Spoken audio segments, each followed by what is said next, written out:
I mean, right now, I mean, I have to take this opportunity that I have in the content space. I think a month ago I was at like 6,000 subs, and now I'm at like 29,000. It's just that good effect. I had a tournament next week in Argentina or something like that. Like, would I rather do that, or would I rather go to Pinehurst with Peter Finch and film something? So it's like I get a little irritated by some of the guys at the top and the way that they talk about it, and their defenses like just play better, and it really pisses me off.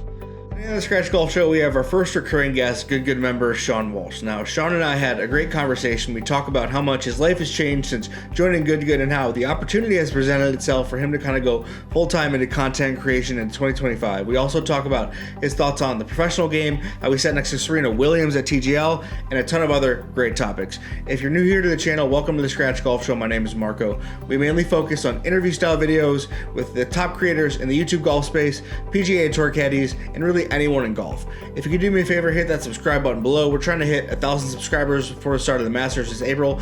Like the video, leave a comment for your favorite part, and enjoy the interview with Sean today. All right, everyone. First, excited to say this. Welcome back to the Scratch Golf Show. We have our first recurring guest, someone who I'm a huge fan of. We've got Sean Walsh of Good. Sean, thank you for coming on, man. I really appreciate it. This is going to be a fun one today. Dude, of course. Absolutely. I mean, I've seen all the people that you've had on recently, and the way that your channel is growing, and I was plenty happy to be able to accept the invitation back. So Appreciate it, dude. Well, when we had you on, I think it was September, you had just joined Good. I guess, for those who maybe don't know you, obviously this is the second time, but just do like a brief intro and then we'll get into it, just for maybe for someone who just clicked on the video who doesn't know who Sean Walsh is. Yeah, of course. Yep, Sean Walsh. I'm here in the Dallas-Fort Worth area, and kind of in this weird limbo of professional golfer, YouTuber. I think that, I kind of started doing some stuff with Quan a couple of years ago. My first introduction really to YouTube golf was the Good Championship that they put on in 2023, which is a lot further away than I wish it was. Trust me, you and me both, man. man, dude, it's crazy. But that was my first introduction, and then that was my introduction to the Good Boys as well, and did some stuff with them in 2023. I did a lot of stuff with my buddy Quan through end of 2023, 2024. And then, about midway through last year, I was approached by Good, and they were like, hey, look, Brad's winning everything. We need somebody to keep that ego of his in check. Yeah. And I was like, all right, I'm the man for the job. And so, absolutely, man. Yeah. So since then, it's been a whirlwind, and just kind of, again, traveling, traveling, doing videos, TGL sitting next to Serena Williams. I'm like I have imposter syndrome from both the professional golf side and the YouTube side. So a little bit of limbo of okay, who am I? Where do I fit into this whole world? But other than that, it's been fantastic. It's been so fun. Yeah.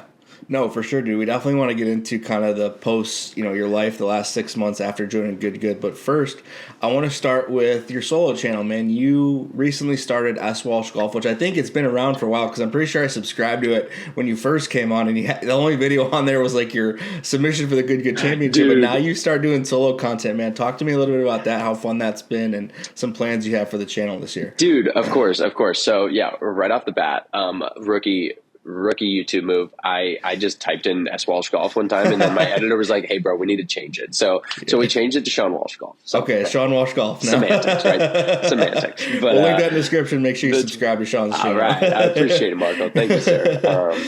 But yeah, man, it was crazy. I talked to a lot of people, and I guess to back up, fall of 2024, I really was diving into my pro golf. And again, I was doing some YouTube stuff with Good Boys, but I was still my priority was professional golf. And so, made it through first stage of Q school, got to second stage, and was in it all the way until the last day. I just shot one over, and I ended up missing by 3 or 4, something like that. And so that was a stinger. So I was like, okay, well, what the hell am I going to do now? And I had, Colin and Max and a lot of Brad and a lot of the other guys were like, dude, you have to start a personal channel. You have to start a personal channel. And that's like, Yeah. my hesitations were like understanding how much of a time commitment and like how much work and effort. Obviously you understand how, like how hard it is to create a personal channel. And like, especially I was like, I don't know anything about editing. Like, it's like,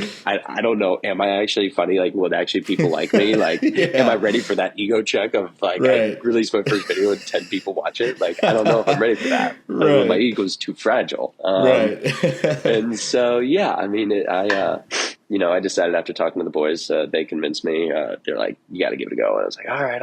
And I mean, like you said, I hadn't even posted a video, and, you know, I posted a little like coming soon thing just to almost tease. It was really, I wasn't even actually video. Dude. Yeah. Like I wasn't even fully committed to it. I was just like, oh, you know, let's just like see what the reaction is. And like, I remember I was in the middle of like playing golf with my buddy, and I like looked right after I released it. I was like, holy crap. I was like, and apparently people cared. And so, I mean, I think I went from like, I think a month ago I was at like 6,000 subs, and now I'm at like 29,000. And I mean, all the kudos are like good. I mean, it's crazy. It's just that good effect. I mean, I guess I'll take like 1% responsibility for maybe being an intriguing individual, but no, I mean, I think that, you know, I think that I got an editor, Michael, who's worked on GM stuff, worked on good stuff. I mean, really has an understanding for kind of like how to do this. And, you know, I approached him and I was like, dude, I want this to be like a we thing, like a Greller Speed thing, right? Like we made a video, good you comp. know, It's a good comp. And so I think that it's just, I don't know. It's like, I understand what I am good at and what I'm not. And what I'm not good at is like the editing and like thumbnail title stuff. And so I'm kind of outsourcing that a lot to Michael, and I think he's been nailing it. And I mean, we got some super fun stuff coming. We actually was in West Palm this past week filming with a couple of the good Golf Girl Games girls, Alexis and Marissa, who are just total sticks. And honestly, that video is a banger. So make sure you check it out. Yeah, I appreciate that. Yeah, that one's coming out. I guess it'll be a week from now, which is somewhere around the beginning of March. So so that'll be sick.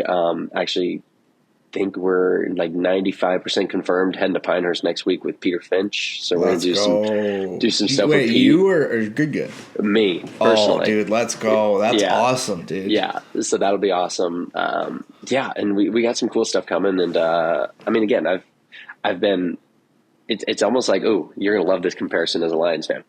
I basically felt like I was Jordan Love sitting on the sideline watching Aaron Rodgers, you know, with respect to Quan, with respect to Good, with respect to, you know, and seeing the way that they ran their channels and, you know, kind of the YouTube space. And then, you know, by the time that, you know, it became my turn, that I feel like I have a pretty decent understanding and feel a lot more comfortable kind of going out there and releasing some videos. So, figured you'd like that comparison. Yeah, that's awesome, dude. I appreciate that. Dude, that's a Packers. That's awesome, dude. First of all, I know I've told you this a zillion times, but you need to give yourself more credit, dude. You are extremely entertaining. I think I told you this when you started your solo channel like a month ago or so, that I think YouTube Golf, where it's at, needs someone new, right? I feel like, you know, there's always new people, but from your perspective, like, you being as good as you are at the game makes it so much more entertaining for people to watch, because you are, this is an entertainment product. YouTube Golf is an entertainment product, but you are being good makes it that much more entertaining to watch, because people want to watch,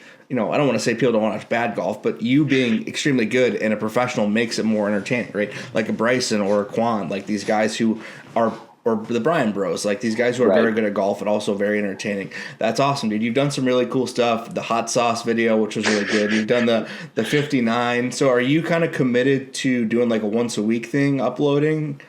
Yeah. We're really trying to be consistent. I mean, I know that's that most important. 100%. I mean, I know that. I just remember, you know, it's too hard to try to pick dates that, you know, oh, is Good posting today, is Grant posting today, is Garrett posting today, things like that. And it's like, you know, it's so hard that I'm just going to be like, you know what, Wednesday, 2 p.m. Central, and just we're going to send it. And that way, you know, my editor, Michael, doesn't go crazy, because it's like I'm switching up deadlines on him all the time. Like, you know, and that way, you know, I think that as the community grows and stuff like that, like, you know, maybe a year from now, people would be worried about that. Oh, well, Sean posts Wednesday at 2 p.m., so we can't post that. You know, obviously, ideally, in a perfect world. I mean, but yeah, to go back to like your thing about, well, first off, I appreciate that. You tell me Yeah. to take more, have a bigger ego, because you better be careful with that one.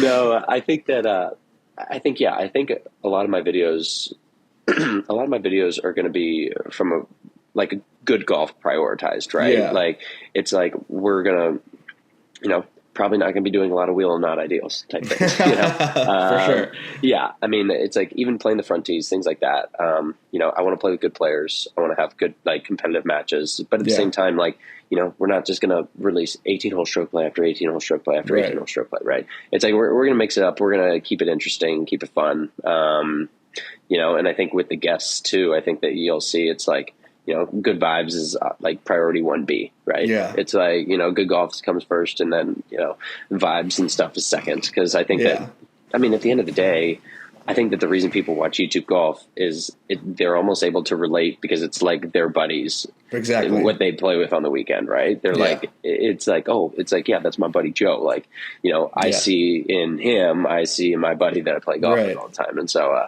I think that's what makes it cool and that's what makes it fun. And thankfully, I'm just blessed to be in a unique position to where it's like, oh, I happen to be decent in golf and, on camera. Yeah, no, that's awesome. I love you. I love how you're talking about your editor Michael as a we thing, right? Like you said, like a Spieth Grell or a PGA Tour caddy. I think that's a great comparison. It really shows what an awesome person you are because there are some people who maybe would let the ego go to their head, where you're just like, I'm thankful to be here and I'm just going to see what happens. From an ideation perspective, are you kind of doing that all yourself, or I know you have editor, like is Michael helping you? Because typically from a YouTube, as like most people I've talked to, they start from a title and a thumbnail and ideate from that. Like, how does that work from your perspective? Are you guys doing that together? Are you mainly coming up with the ideas? How does that work for you guys? Yeah, no, I think it's definitely a team effort. I mean, I know that, with him, I guess with him, he definitely lets me, I guess, be the first one to speak. And then, he kind of more as a sounding board right off the bat. But honestly, like I trust him with whatever. It's like if we're in the process of like, okay, what's this title going to be? It's like back and forth. And I'm like, well, I like this. And he's like, okay, that's good. But like, what about this? I'm like, oh, we're going with you. For sure. I mean, like, yeah, I definitely trust him. And so far, obviously I've been very blessed. It's paid off. And so I think that's kind of what I saw in Shaler and Luke, what I see in Max and Colin and Garrett and, the good guys. Like, I think that strong, like working relationship that, both parties have enough of a voice to be able to keep the other in check. I mean, to be able to keep them, to be able to keep them, to keep it, I guess, what our priorities for the channel, keep those as, as priorities, right? As, for sure. Basically keep us between the lines. But yeah, I mean, I think that kind of right off the bat, I mean, even before we started, I was like, Michael, okay, these are like 15 video ideas that I have. Yeah. And he was just like, okay, I like those. And he was like, oh, what about this? And what about this? And what about this? Yeah. And, I just think that collaboration is just so helpful. And I think, I think it'll pay off because it's too hard to do as one person. I mean, especially from like the, I would say that, not to say obviously that like podcasting is easy at all, like, but like, I mean, there's a reason that Rogan needs Jamie and, I'm doing all this myself. Trust me. Right. I get it. It's not easy doing it yourself. No. And so it's like, I would never have been able to do any of this without Michael. And I think that going forward, I think that strong working relationship and that like respect that I have for his opinions and stuff like that, I think will really benefit our channel for sure. Yeah. That's awesome, dude. And you keep saying R, that's just a testament to what kind of guy you are, man. No, that's awesome, dude. I love it, man. Well, let's transition a little bit to the pro golf side, which I know you mentioned the Q School video, which is a great video, by the way. I know you posted that was a while ago, but I love that, kind of video. Credit to the editor who did that video. Cam is a monster, dude. He's that was good. awesome, dude. Yeah. And then speaking, you mentioned Golf Girl games, dude. They're awesome. I'd love to get them on at some point. They're doing is really, really cool. I just got turned on to their channel, because YouTube golf, like anyway, I don't want to get off the tangent, but what I want to ask is from a competitive perspective, last time I had you on, you mentioned you were kind of like, you're still trying to be a professional golfer and the content creator. I guess 6 months in, do you still feel that way about the competitive side? Like, what is your professional golf landscape look like? Are you going full into content now that you have your solo channel and you're so busy with Good? What does that look like from you and your kind of outlook over the next few months? Yeah, no, for sure. I mean, I think that I've definitely had a good amount of time to kind of think about like professional golf space and things like that, and kind of where I fit in. And I mean, full transparency, the PGA Tour is becoming a closed shop. Yeah, so it's like, we'll get into that. Yeah, exactly. Oh, yeah, don't get me down that rabbit hole. Yeah. But I think that, I think that kind of looking at just everything, just from an objective 35,000 foot view, it's like, what would be the best thing, not only for me, obviously, but for my family and, like stuff like that. I just think that, right now, I have to take this opportunity that I have in the content space. It's just obviously, and it's kind of funny though, how this opportunity in the content space is actually could be the thing that could help me, realize my dreams of playing in PGA Tour events and things like that. And so, through things kind of like those Creator Classics that they had. And, I believe that I have some sponsor invites lined up for on PGA Tour Americas, and dude, let's go, dude. Yeah, hell yeah. So and it's like, well, that's the funny thing too, is that like I technically, because of where I finished at second stage, I have America's status this year. Oh wow, okay. But like I don't know, like now it's like a whole other thing where it's like, okay, look, like let's just say hypothetically I had a tournament next week in Argentina or something like that, like. Would I rather do that, or would I rather go to Pinehurst for Peter Fitch? Right. No, I know. So it's man. like, what is best? So it's like, it's definitely a little bit of a different game now. But I will say, like, maybe last year where priority 1A was pro golf and 1B was content, I would say that there's a potential that that's flipped to where 1A is content and 1B is pro golf. But at the end of the day, the thing that I love about what I'm doing in the content space is that like it's aligning with everything that I love about golf. It's like I want to go out and play at a high level, even in my videos and things like that. So it's like it's everything that I loved about like being a pro golfer, like without the anxiety and the brokenness. Right. No, I was gonna say, dude. Obviously the money on it's no secret. Money in pro golf is great on the highest level, but you get into those the Korn Ferry Tour, the America's Tour, whatever, the Latin America is like the money's not great, dude. And there's no shot at them, but it's not a secret. Like, if you get the opportunity, like I'm sure from your perspective are doing much better financially for making content than you are probably playing professionally. I would say like, if it were, I feel like if you were on the PGA Tour Live, it would probably be different, right? You see like a Wes Bryan where 100%. Wes obviously makes content, and if he gets a tee time in a PGA Tour event, you got it teed up. But like, it's cool that you're getting the PGA Tour America stuff. Like from that perspective, like, are you going to get pretty in depth? Like obviously we've seen Quan do some stuff with the Asian Tour or whatever, where he's got some sponsors and invites. But like, I feel like showcasing how tough that life can be from a pro perspective, which would be great content. And so like, do you plan on doing stuff like that when you get these starts on the mini tours or PGA Tour America's Tour? I think that would be good. I think that if full transparency, I feel like if I did a full vlog of what America, like what, because for the first two tournaments are like Argentina and Brazil, like if I did a full vlog on like those two events and stuff like that, and like ran through the numbers and the purses and things like that, I think I might get a letter from the PGA Tour potentially if I spoke the truth on it a little bit. But no, that's definitely kind of the plan. I think that for the pro events going forward and stuff like that, like, well, I would still obviously love to, because that's the thing. I still love competing. And that's why, like, I love the good stuff is that I'm able to compete against Brad and the boys, in the different team aspects that we do all the time. Like, that's what I love to do right off the bat. Like, from a very young age, it's just, I've loved competing. And so I think that adding that aspect to my channel and to be able to allow me to, do that week in, week out in my videos, I think will kind of almost like satisfy that itch more so than, going and busting my butt down in South America and leave my wife and my kid for weeks at a time. And, if I go, like, I just remember I was thinking the other day, I was just like, holy crap. Like if I went to Argentina and Brazil and I missed the cut at both of them,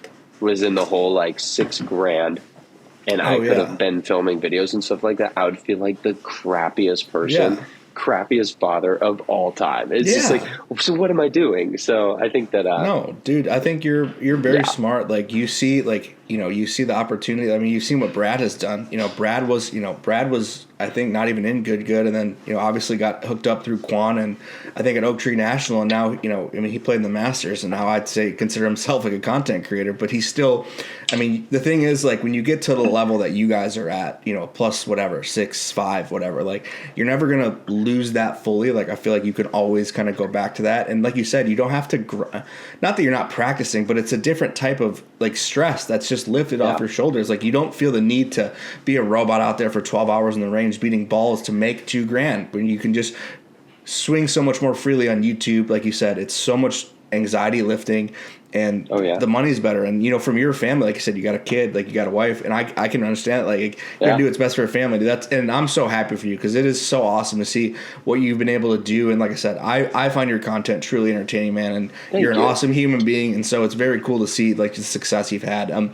Speaking of pro golf, you had kind of hit the nail on the head. I want to hear your thoughts on where we are in pro golf right now.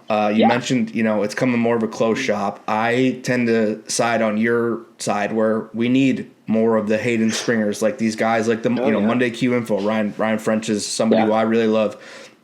Let me hear your thoughts on pro golf. We can PGA Tour, Live. It doesn't have to be agnostic, but just let's hear where your thoughts on the pro golf landscape are right now. For sure. I mean, I think just right off the bat, like, I think I get irritated by the hypocrisy of it all. Like, you know, I think that the PGA Tour's number one complaint about Live was the fact that they were, you know, guaranteed money, you know, limiting the field, yada, yada, whatever. And then turns out 2 years later, all of a sudden, these signature events exist. And it's like, oh, who gets the sponsor invites into all the signature events? Oh, the guys on the pack. And it's like, oh, who makes all the decisions? Oh, the guys on the pack. And it's just like, okay, what is going on? I mean, I think that I don't know. I'm really struggling with it all. And I know that even from the content side, I mean, I see that, you know, the PGA Tour is trying to dive in a little bit more. But at the same time, I do think that they've taken advantage of some of the creators, you know, with some of the ideas that they've come up with. Yeah, I know. Sorry, no, the allergies.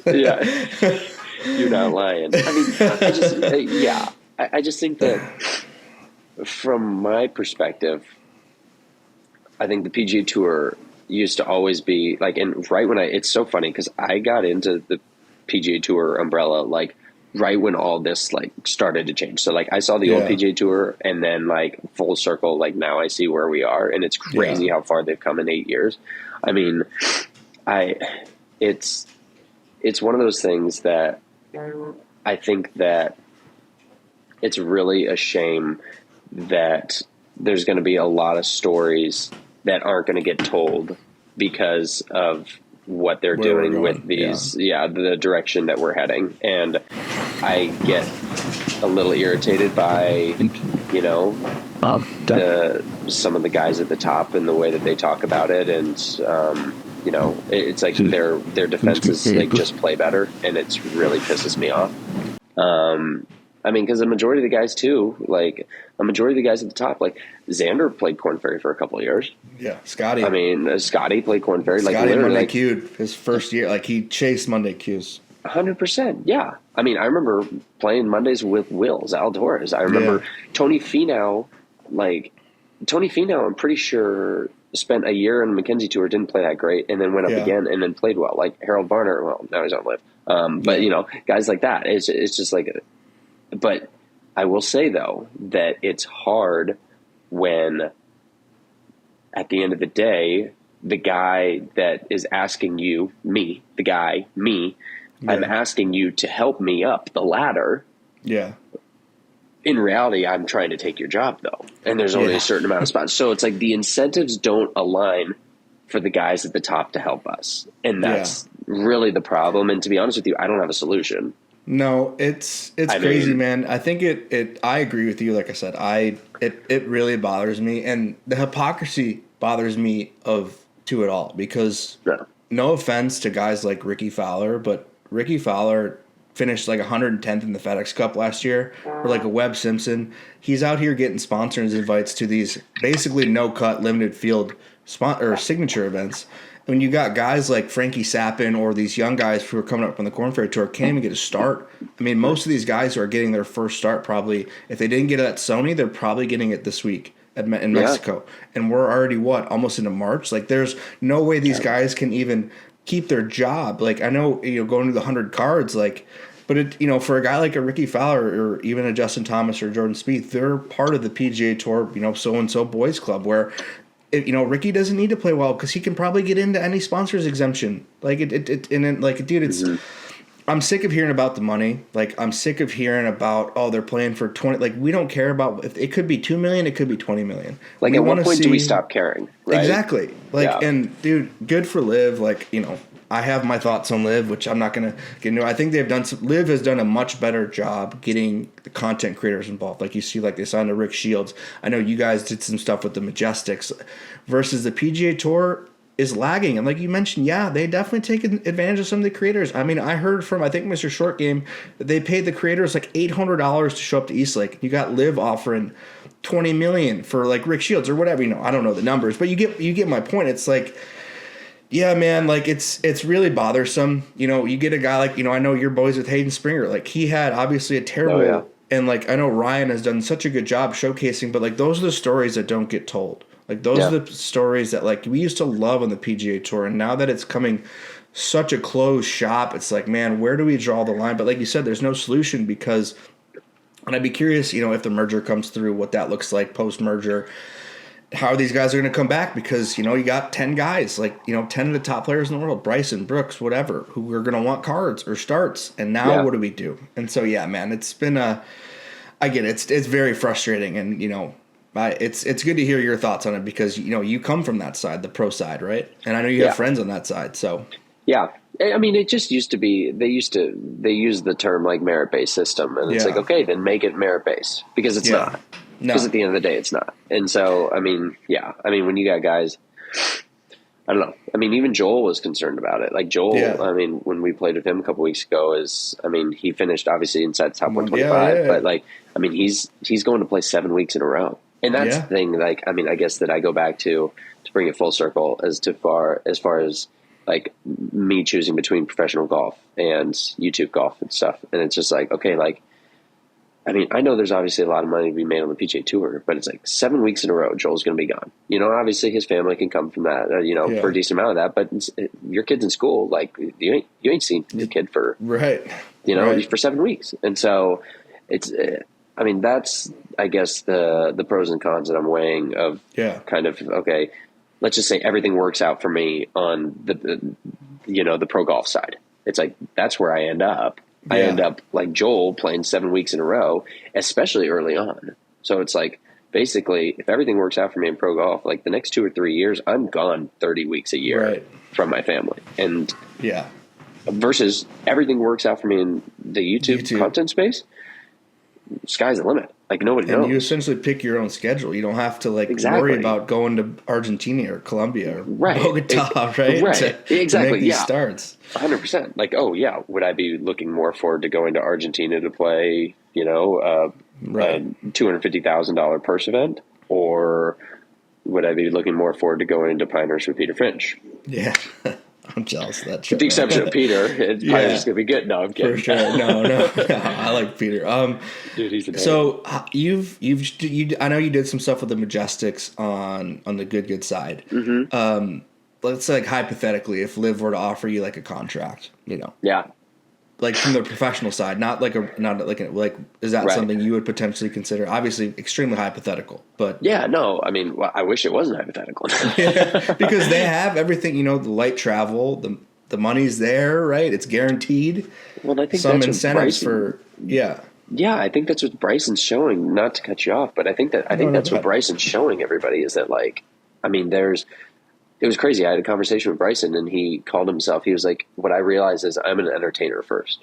He was like, "I'm an entertainer first, and like athlete second." And I think that Liv gives these people the platform, whether they want to do it or not, to be able to do both, to be able to have other ventures. I mean, I know Abe has his tequila and has a bunch of different brands. Yeah. I know Cam Smith loves fishing. I know, it's like things like that where it's like guys have the ability to do what they want off the golf course. Like they can be like, I know Ian Poulter has a very like large foundation that he's really really into and stuff like that. And I just, Henrik is able to spend a bunch of time back in Europe whenever he's, kind of in between weeks. And so it's just like, I don't know, that schedule is just better. I mean, for people who want to prioritize that, right? Like it's better for their families. It's better for things like that. And I think that's what a lot of people discounted when, they hate on people for going to live. And it's like, well, how can you do that?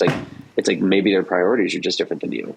Yeah. Like maybe they don't care about being, legacy and whatever you say. Right. Maybe they just want to be a good dad.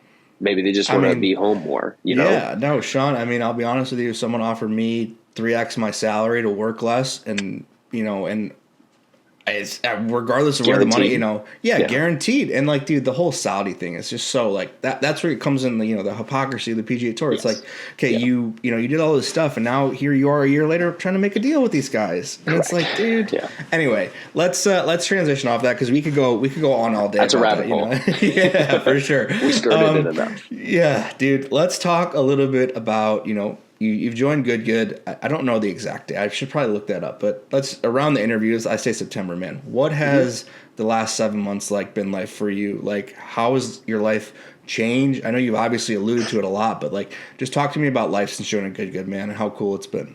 Oh yeah, no, I mean it's been great.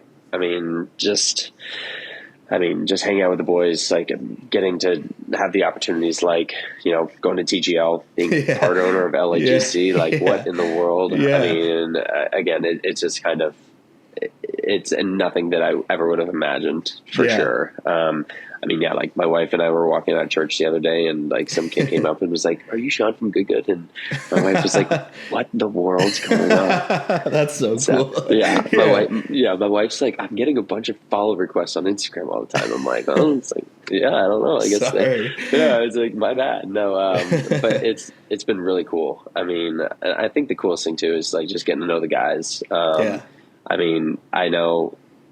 I mean, just being able to compete against Brad all the time too, have that good, that good competition, day in, day out when we're filming and stuff is super fun. I mean, they're just, the boys are just, they're great. Everybody inside the company, I mean, has treated me so well and has been so, patient, especially with my pro golf career and stuff and me being like, "Oh, well, I can't go this day," or whatever, yada, yada. They've been so accommodating. And, I mean, it's been a whirlwind. And I mean, we got some pretty cool stuff coming down the line too, that I think that everybody's going to love for sure. Love that, dude.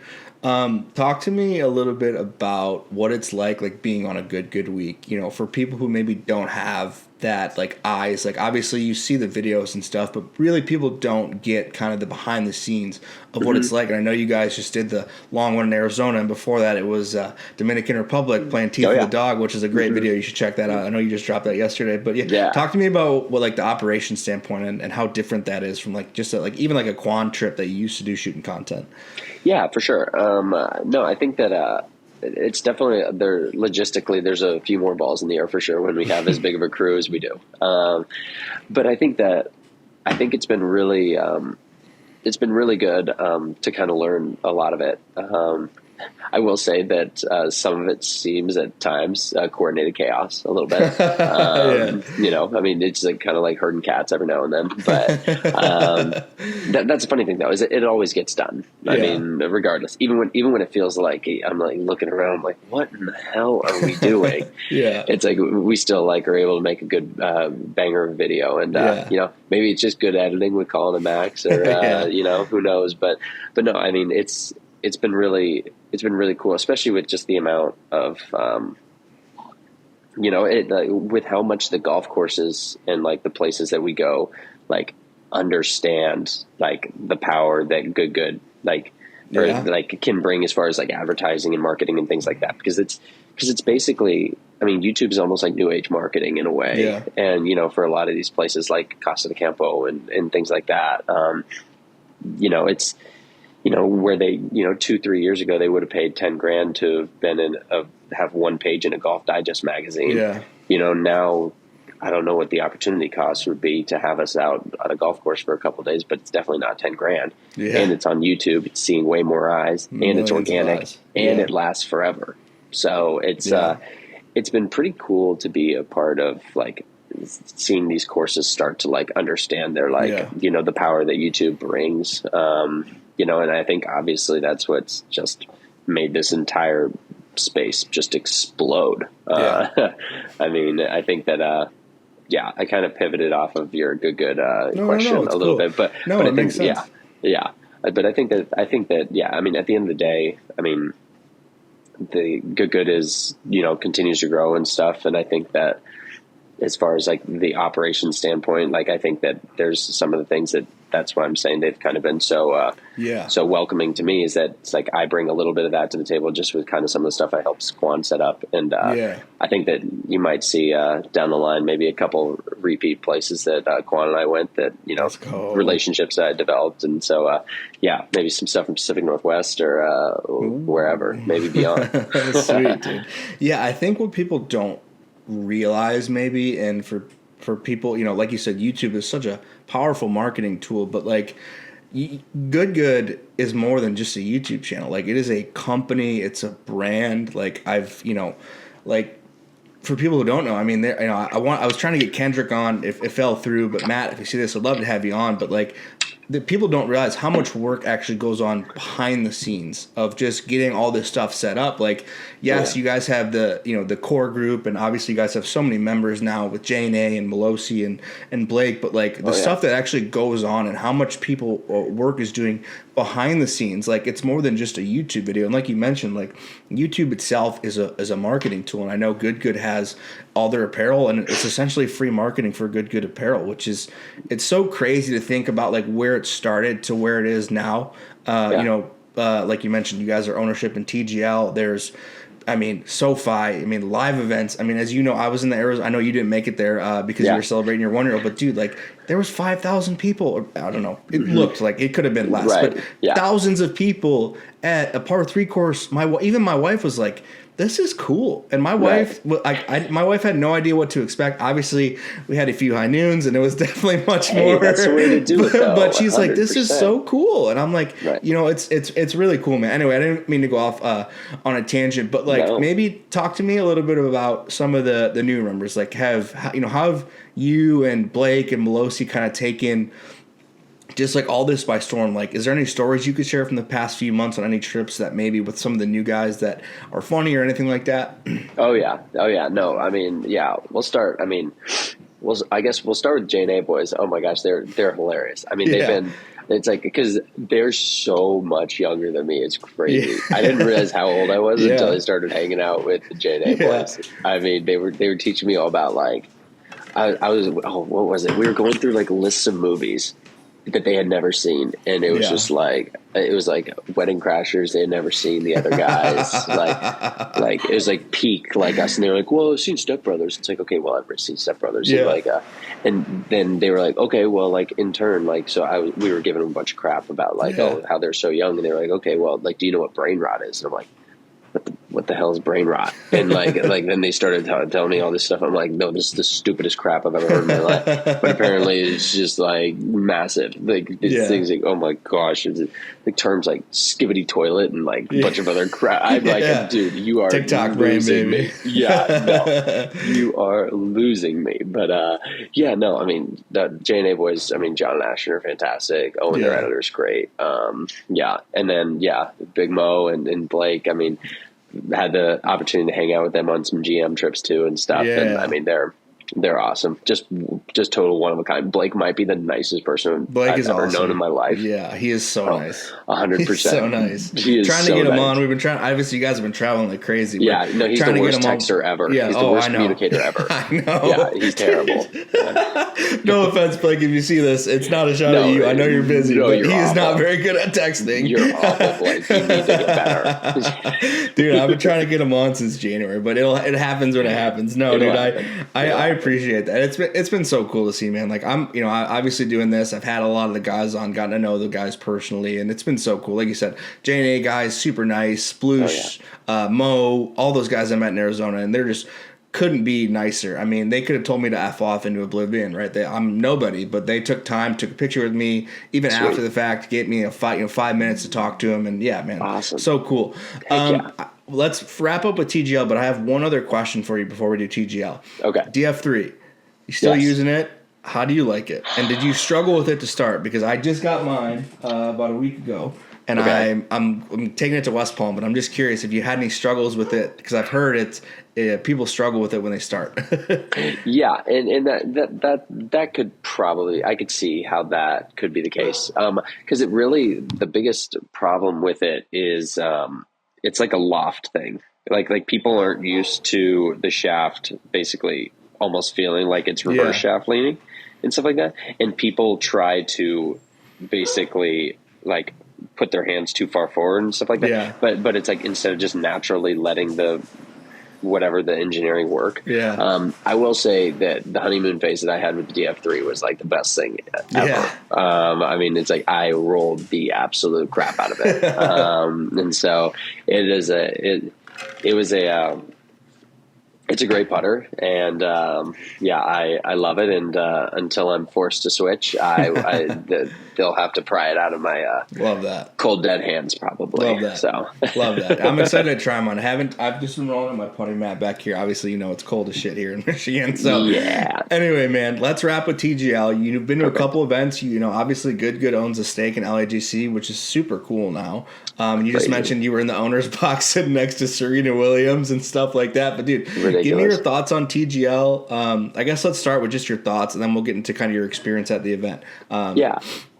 I mean, I just think right off the bat, I think that it's a cool idea. I think that especially with just simulator golf being so big, especially up north for you guys in the for sure. wintertime, Yeah. 100%. Yeah. I mean, I think that's a great idea. And I think that too, like, I think the criticism behind it, I think everybody just needs to remember that this is like version 1.0. Like, can everybody just like, it's like what they expected all of a sudden, like the NFL to sprout up out of like just nothing. It's like, okay, give them some time, like chill. Yeah. And I also think too, I think that there's too many people like invest in it. Like you said, Serena Williams, and like, I mean, obviously not LIGC, but it's like some of the other people that like the high level athletes and stuff that are invested in a lot of these teams. It's like, I don't want to say too big to fail, but it's like they have a lot of runway, and they're going to do everything that they can in order to try to make the product as good as they can. And I think that it showed. I think that all the matches on Monday, was awesome. The one that we were there, they were great. You guys were right there for the whole hunt. That was Tommy. That was so cool. That was fantastic. Yeah, like we were sitting behind like Tommy's wife and son, and so like cool. The son was going ballistic, and it was super cool. He's standing on the side of the thing, and but yeah, I think it's a really cool idea. I think the green is the coolest aspect of it. Yeah. I think that they obviously have some things that they need to figure out, but I think that it has a lot of potential. To be super cool. So no, I agree. I think you hit on a couple great points. One being, I think people are I think people give criticisms and like give feedback, but like you saw, they just made the hammer change. That obviously has been much more fun, but like, people need to like. I think we're just living in a society now where people just like to bitch on. Like we're getting golf, free golf content with some of the best players in the world, whatever. Like whether it's golf competitive or not. Like obviously we've seen the more competitive it is, the better for the product. But like people just want to complain about everything. Like we're getting free golf on a Monday and Tuesday night when there's no football. Like let's just chill. And like we're getting golf basically 6 days a week with Thursday, Friday, Saturday, Sunday, or Friday, Saturday, Sunday with Liv, and then Monday, Tuesday. The only off day 100%. We're not watching golf is Wednesday, man. So yeah, I agree. I think they're like you said, it's season 1, it's 1.0. I think it'd be a very cool experience. You've obviously, like I said, been to a couple events. Talk to me about your experience at the events and what that's like from like a spectator perspective. Oh yeah, I mean it's a giant party, and I think that that's the cool aspect of it. It's trying to make golf cool.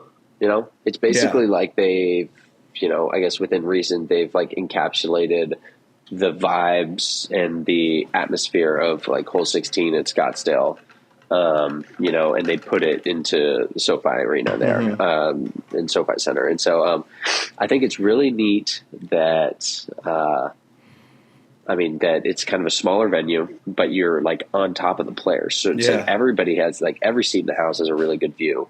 And I mean, again, it's a live event. Everybody, I mean, while you're there, music's pumping, everybody's having a great time and stuff like that. And there's going to be a little bit of dead time, or whatever, but there is at football games too. There isn't all these other spots, So it's like everybody cut them some slack. I mean, it's like it's a live event. There's going to be things. I think that the only thing, and again, I'm going to whine. I'm going to whine and not offer a solution. So just I'm going to preface it with that. Transparent. Yeah, exactly. I'm going to be exactly. But I think that the biggest problem with some of these things is it's an authenticity problem from the players.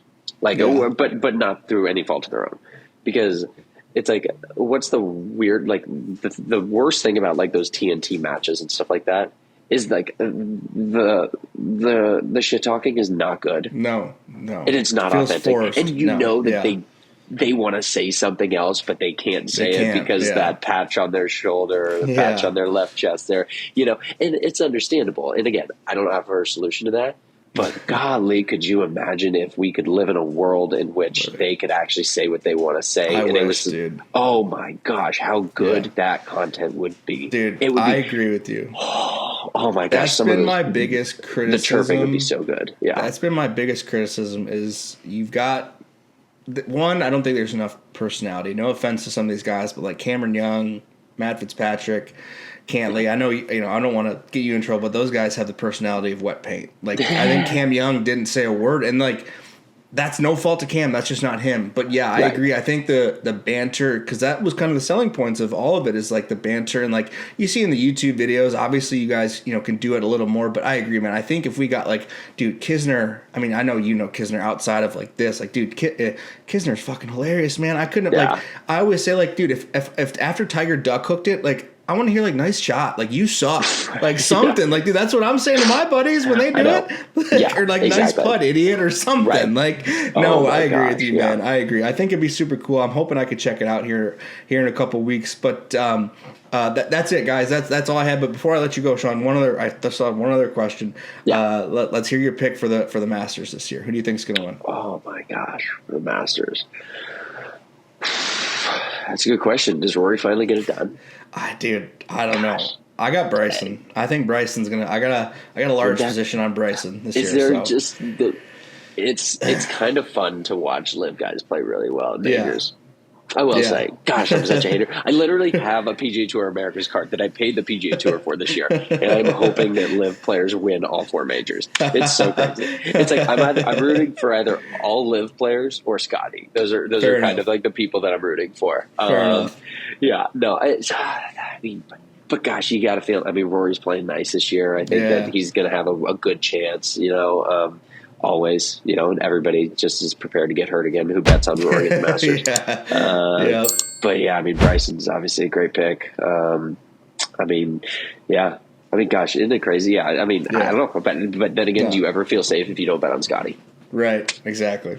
Anyway, guys, Sean Walsh here, part 2. Sean, thank you so much, man, for coming on again. This was super fun. I really appreciate it. Guys, make sure we're going to link all Sean's socials in the description. Make sure you subscribe to his solo channel now. Sean, as you know, any last-minute words before I let you go, man? I really appreciate you coming on again. No, I appreciate it, man. Yeah, stay warm. Enjoy West Palm next week. It was so nice a few days ago. So excited, man. Yeah. All right, guys. That's Sean Walsh. Appreciate it, dude.